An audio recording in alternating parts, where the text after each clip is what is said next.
देखिए, जो आज सुबह में यूएस ने ईरान के 3 या 4 न्यूक्लियर साइट्स पर जो अटैक किया है वो इंटरनेशनल लॉ का वायलेशन है, यूनाइटेड नेशन चार्टर का वायलेशन है, एनपीटी का वायलेशन है और ख़ुद यूनाइटेड स्टेट्स का जो संविधान है, आइन है, कॉन्स्टिट्यूशन है, उसका वायलेशन है। क्योंकि उनका संविधान आइन ये कहता है कि बग़ैर उनके कांग्रेशनल परमिशन के कोई उनका मुल्क, उनका देश जंग नहीं कर सकता।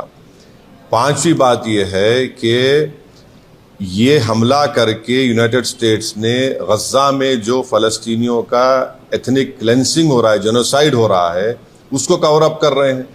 और इजराइल जिसके पास 700-800 न्यूक्लियर वॉरहेड है, जो एनपीटी को साइन नहीं किया, जो आईएईए के इंस्पेक्टर्स को अलाउ नहीं करता, उस पर कोई बात ही नहीं कर रहा है। और छठी बात यह है कि मेरी बात लिख के रख लीजिए कि 5-10 साल में ईरान 90% यूरेनियम का एनरिचमेंट करेगा, 90% करेगा। अब नहीं रोक सकते ईरान को। अब ईरान एनपीटी से निकल जाएगा और एनरिचमेंट करेगा।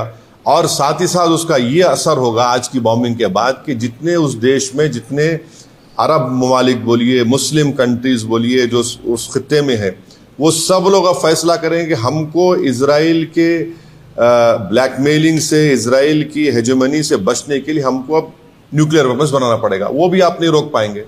और अमेरिका के इंटेलिजेंस ने खुद कह दिया कि अब ईरान के पास कुछ नहीं है। तुलसी गबार्ड का स्टेटमेंट है। और सबसे अगर ये खित्ता, ये एरिया, अगर इसमें जंग शुरू हो जाएगी तो एक बात आपको समझने की जरूरत है कि 60 लाख से ज्यादा भारत के नागरिक वहां रहते हैं।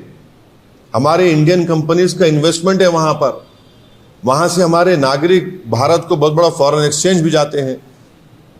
अनलाइक नॉर्थ अमेरिका के, वहां तो इनकम टैक्स भी नहीं लिया था उनसे। और आखिरी बात यह है कि क्या पाकिस्तान इसीलिए ट्रंप के लिए नोबेल पीस प्राइज का डिमांड कर रहा था कि पूरा उस खित्ते में जंग शुरू हो जाए? क्या इसीलिए उनके जनरल जाकर लंच खा के आए थे वहां पर कि पूरे इस इलाके में आग लग जाए, जंग शुरू हो जाए वहां पर?